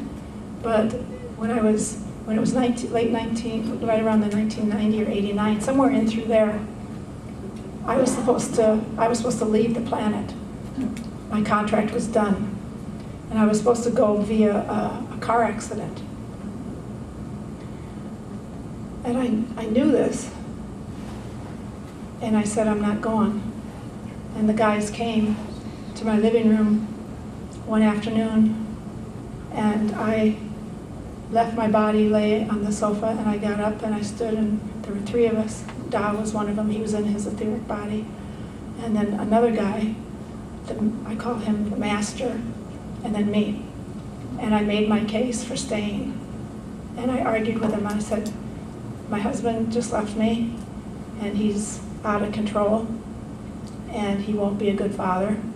And my daughters, they were, I think, 15 and 17 or thereabouts, 15 and 18. I said, they need me. And I remember Da leaned in close to me when I said, I can't just leave them orphaned. And he said, it happens all the time. And I thought that was really cold, man. And he said, well, and then he said something like, what makes you think that you're staying? What makes you think that you're staying would not be the gist of it was that it would not be actually more negative in their life, that it would actually be better for them if I were to leave, for their overall growth of their soul. And I said, I don't care. I'm not leaving my children. And I argued, and they finally consented to my changing my contract and staying if I would allow them to track me for 20 years and study the human condition that we call love, because they were fascinated by what we call love. So I agreed to that, and then I agreed to the book. So I got to stay. And so for 20 years they left me alone, and they tracked me. I was single at the time, and they chose. It's an interesting thing. I often wondered what was going on with me. They chose as I went from relationship to relationship. I would have a year to a 2 to a 3 year relationship, and I went through these relationships. Each one was like a stepping stone. It took me a while to figure out. It finally happened when I was in the shower one day, and I heard him say, okay, now you're going to have a relationship with a black man. And I said, what? Why are you telling me that? So what? I said, why are you telling me that? And they said, it's time for you to experience that. And I was like, why are you telling me that? I don't get it. But that's when I started to connect the dots. Every relationship taught me something about love and what it wasn't. Because that's the relationships that you have on this planet are probably as far from love, for the most part, not entirely, but a lot of them are about control and just kind of like a contract that you have with someone. There's very hard pressed to find unconditional love. But I went through these series of relationships, and I would want to stay. I got asked to get married like 13 times. I was always ready. I was like, nope, gotta leave, bye. So I had this angel, I call her an angel. I call her Angel Agnes. She's the one, it's her voice. She's got this British accent, and she's the one who tells me who you'll have a relationship with next. And she giggles. And she's no angel. She's no angel. That's an ET. That's one of them. So I have this relationship that I've been in now for 3 years. I'm hoping it's my last one. I think they're done with that study, I hope. Is he good to you? Very good to me. They picked him out. I was done when I ended that last relationship. I was in Texas, and it was time to end it. And I love the guy. I love him to death to this day, and he loves me. But it was just over. Time to move on. And we said goodbye. And I came back to Wisconsin, and I was like, that's it. I'm old. I'm an old one. I'm done. I just want to live alone. I'm tired. And I was getting ready one day. I love to dance. And I was going dancing with my girlfriend. And I texted her to say, what time are you going to be here? And she said, well, actually, my boyfriend's coming with. Is that okay? And I thought, nah. So I'm going to text her and I say, 3's a crowd. Go have a good time. I'm not going to go. but my thumb wouldn't work. And I was like, why can't I do that? And I was like, that's why I tried my finger. I'm like, and it wouldn't work. I would push the button and it didn't do it. And I know that. I know what that's them. And I'm like, what? And I threw the phone down. And she said, you're going to meet someone. You need to go. And then she giggles. And I said, I don't want to meet anybody. I'm tired. I don't want to I just ended a relationship that I didn't really want to end, but I'm not doing that. And she said, she just giggled. So I said, okay. So I said, I'm going to show you. So I finished getting ready, and I was putting on my shoes and I was strapping them on, bent down, and I heard her say, dear, don't you think you should put that picture of you and Marv away? That would not go very well when you bring home your new beau. So she called it a new beau.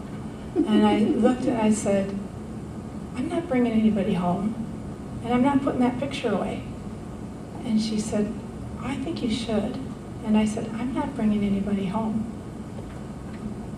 So then I get finished getting the shoes on, and I go outside to meet her. I'm going out my door, and as I open the door, she goes again, dear, turn around and look at your house. It's a bit messy, don't you think?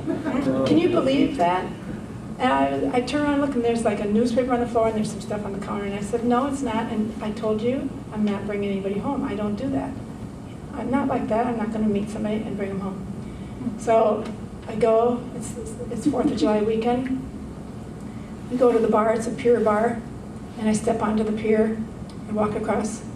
And I see him sitting there, looking out at the lake. And he turns and he looks at me, and I watch him watch me, and I think, oh, crap. He's so cute.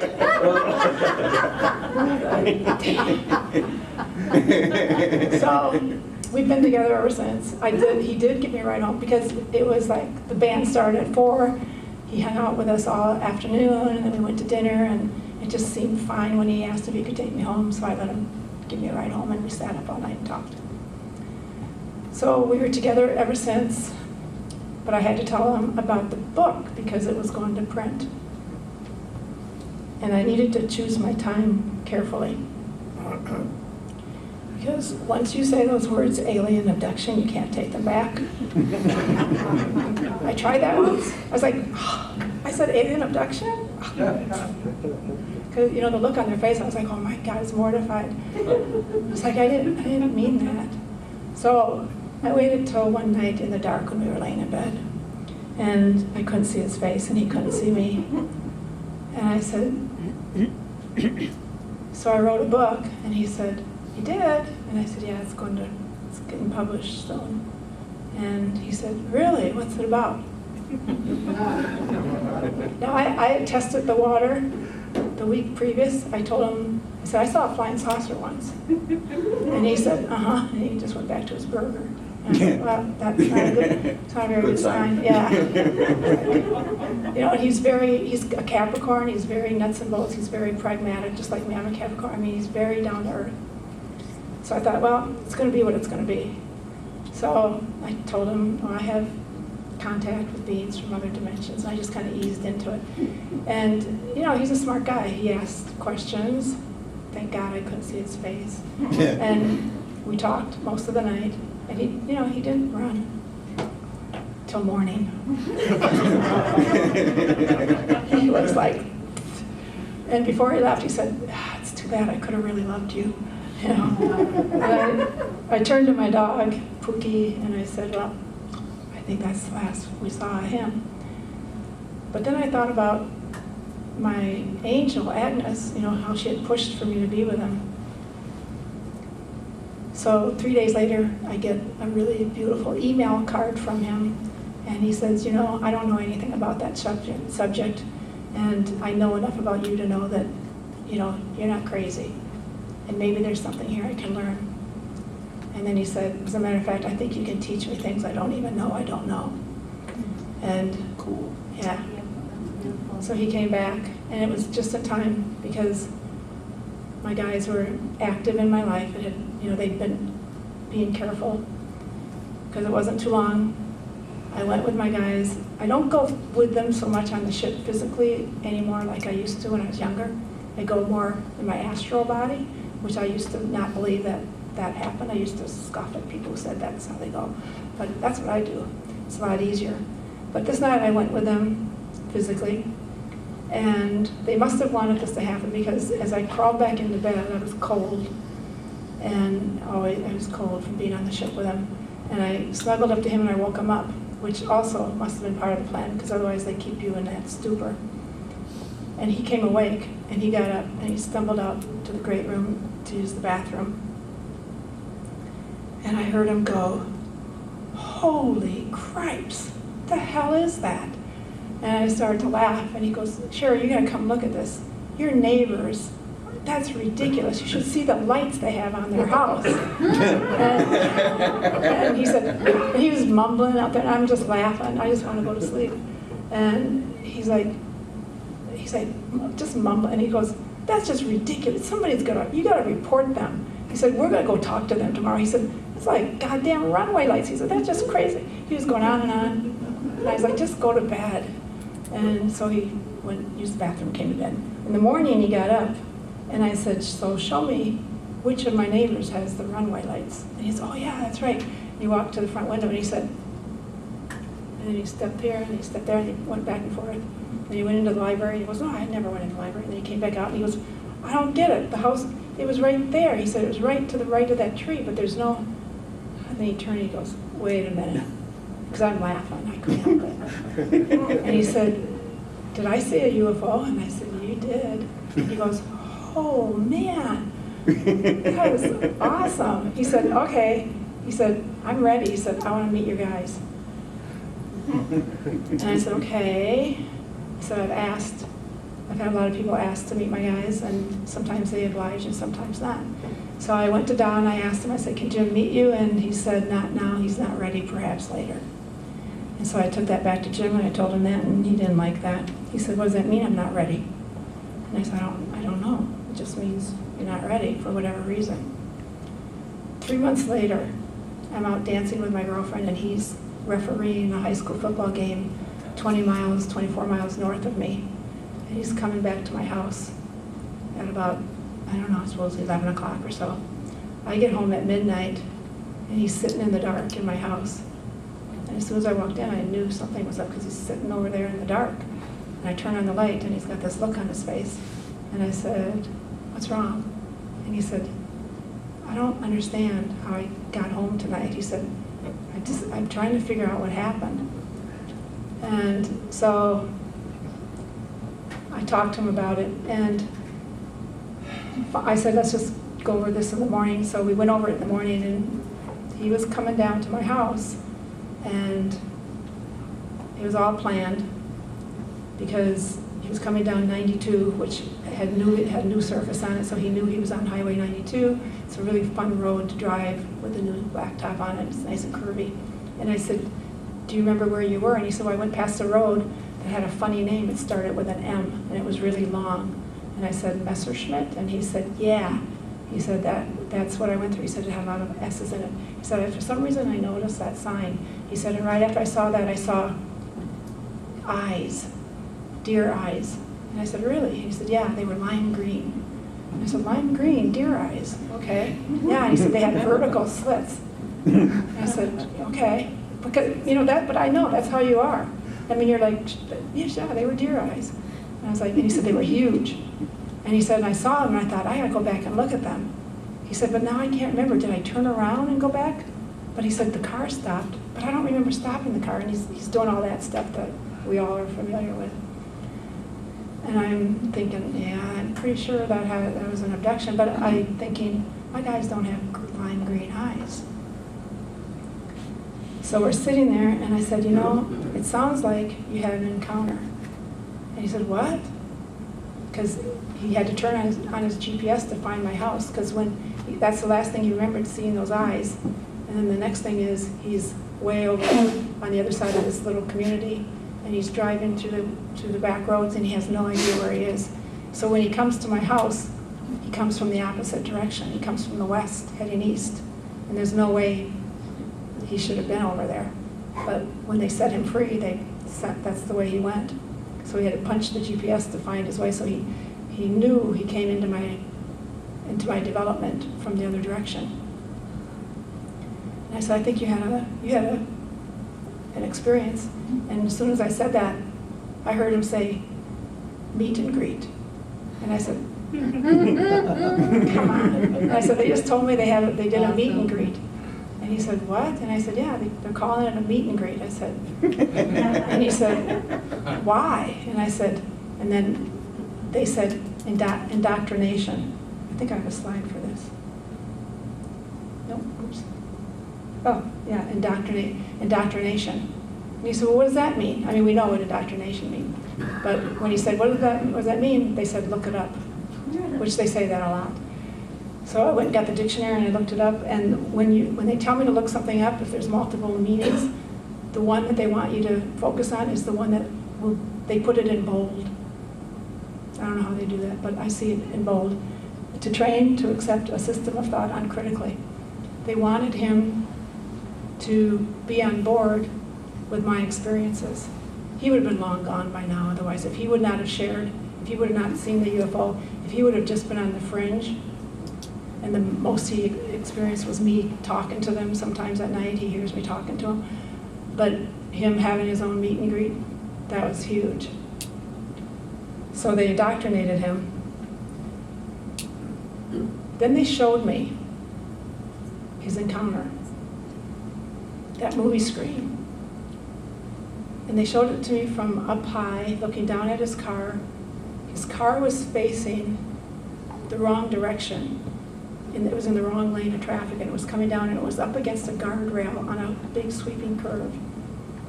And there were 3 guys there, 3 ETs, and as they came toward the car, they barely grabbed the handle when Jim went ahead and opened the door himself. Totally no fear. He got out just like he was greeting long-lost relatives. I mean, I thought he was going to hug them. He was totally fearless with it. And they wanted me to see that. Then I got to thinking about the lime green eyes. And I said, it's not adding up. I don't know, this is not adding up. So then they showed it to me again. And this time I focused on the ETs. And I saw, that's not my guys. That's not at all my guys. And then they showed it to me immediately again afterwards, and I'm looking, and it's the Dracos. I'm like, oh crap, what have we done now? You know, but then they showed it to me a 4th time, and they said, you see, there is no fear. And so I said, okay, because what I remembered was, several months prior to this encounter that he had with the Dracos, I've had Dracos come into my house in the past. I'm aware of them. You can feel them. You can feel them. I don't really have any fear of them unless when they scan you, you know, I don't like it when they scan me without permission. But I had an incident where I woke up in the middle of the night and I was aware that there was someone nearby. So I got out of bed, and I must have known. I knew because I went straight into my bathroom, and in my bathroom I have windows that go from the ceiling down to the top of the jacuzzi. And I knew right where to look. I looked out that window, and under the birch tree, standing about 4'7", is a Draco.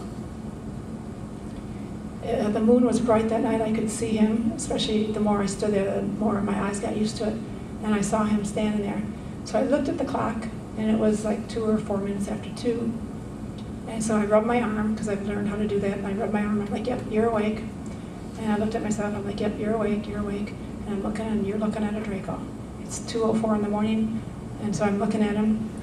And he asked permission to scan me, and I said, sure. And when they scan you, they start at the top of your head. I don't know if any of you have had that. And it's like a buzz, and you can feel a vibration, and it goes through you, and it goes, and it clicks down through you until they get to a certain point, and then they stop. I looked at him, and all I could feel was love. I swear I felt more love for him than I ever felt for my own children. Something was going on that night. I'm thinking that I had been asked to enter into a contract to work with the Dracos. There is a group of them that are wanting to take advantage of this time during the Stargate opening to move into a higher frequency. And this group of Dracos wanted to know if they could do service to others, and we'd be participants in that. They were tired of being service to self. You can only evolve so far being service to self. You can only go so far up the ladder. You can't go beyond you can't go beyond the fifth dimension for sure. It's tough to be in the fifth dimension, and you know, you can get so far into it, but you can't stay service to self. You have to, because love is still the same, whether it's love of yourself to the exclusion of others or love of others, but love of only yourself and not of others will eventually create problems. So you can only ascend so far. So these guys were ready to move on and move out of that, and they were done playing the role of the bad guy. So I agreed to that contract that night, and I projected love. I extended love to him, huge amounts of love to him, and he was like a sponge just soaking it up. I mean, that's what I remember, is him just standing there, just experiencing love. Him being Jim or him being the Draco? Him being the Draco. Okay. And I was going to stand there for 10 minutes and do that, but I got bored and went back to bed after 8 minutes. And the next morning when I woke up, I jumped out of bed, literally jumped out of bed, and I went, oh my God, oh my God, oh my God, what did I do? Oh my God, there was a Draco here. He was standing right there, 15 feet from my bed, on the other side of my screen door. What was I thinking going back to bed?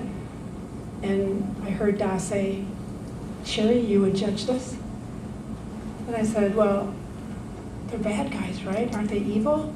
And he said, you would judge this? And I said, well, no. And he said, I said, don't I have to be cautious? Can't they do me harm? And he said, dear, you long ago surpassed that frequency. Stand in the truth of who you are. They can't touch you. Get off of that one. So when I found out that Jim had his encounter with the Dracos, I reflected back on that, and I thought, okay, Jim wasn't afraid of them, and as long as we keep our vibration high, we're good with this. So we continued to have contact with them. They continued to come to the house, and we would be very much aware of them. They're not near as smooth as my guys. They don't put you in an altered state, they just wait for you to go to sleep. And more than once, Jim will be laying there and he'll go, oh, cripes. Somebody's playing with my feet. And I'm like, what? And he's like, somebody's touching my feet. And I'll be like, oh yeah, me too. He's like, oh, what's going on? And I would say, well, it's the Dracos, they're giving us Reiki. And he's like, yeah, that's just creepy. Can't they wait till we're asleep? And I said, well, apparently not. Because you can feel them, but you can't always see them. Sometimes you can see them, sometimes you can't. It's even creepier when they do it on your head. I've had them do it on my head, and I'm like, guys, I'm not asleep yet. You know, but it feels really good. And they're doing healing modalities. And they were giving me amino acid shots back when I was getting sick, and I knew something was wrong with me, but I didn't know what. They were coming in because in the morning, Jim and I would both wake up and I'd be like, why is my back itching? And I would say, would you look here? Did something bite me? But every morning it was the same place. And he was like, that's weird because I got the same thing. I looked at him and then you could see the 3-prong injection site. And I said, oh, you've been injected with something. And he said, what? And he said, who's doing that? And what are they injecting? And I said, I don't know. And I heard him say amino acids. And I just cleared the house of everyone and everything. and I needed to do that. So I feel bad about it. But my guys were staying away while I was working with the Dracos, and I'm extremely happy to have my guys back again now. And the Dracos can find someone else to work with. I don't think that it had anything to do with them, but I think that the powers that be, the controllers of the planet, have been warned, and I've been told that I should not be talking about the things I'm talking about. And so that's not to put fear. The more of us who talk about it, the more safe we will be. And I'm not going to stop talking about it. Matter of fact, it'll make me talk more. And, you know, I think that they know that if they go too far, if they make a martyr out of me, that's not going to help their cause either. So someone asked if the planet was in a war. Is there a war for planet Earth? There's a war for your soul. There's a war on for the souls of planet Earth to try to keep as many here as possible. Planet Earth, as she is now, is not going to survive much longer. In the three dimension, you have all the pollutants, all the damage that's done. That's all real in this dimension. In the fifth dimension, you go to a frequency where that doesn't exist. Because in truth, the only thing that's real is love. That's what we are. That's what we were created by. And that's what we were created to be. So all this other stuff is just experiences that we created for ourselves to experience otherness, so that we could be like, I wonder what it's like to not have love all the time in our life. What's it like to experience something called evil? That's the experience we're having. And that's okay. It's just a game, but you don't want to stay in it for very long, because you can get stuck. You can get stuck for, in linear time, you can stay stuck for millions of years. And your soul, your higher self, is wanting you to move out of this frequency, out of this dimension, and move and reunite with your higher self and with the other aspects of yourself. Because you're multidimensional. You have aspects, you know, we're all one. So you're not just this soul, this singular thing that's here in this time space. You're existing on many other frequencies. So, time-wise, it's a lot. We're supposed to be out of here at 5, so Yeah, it's okay. like, Okay. I want to thank everybody, and thank you, Sherry.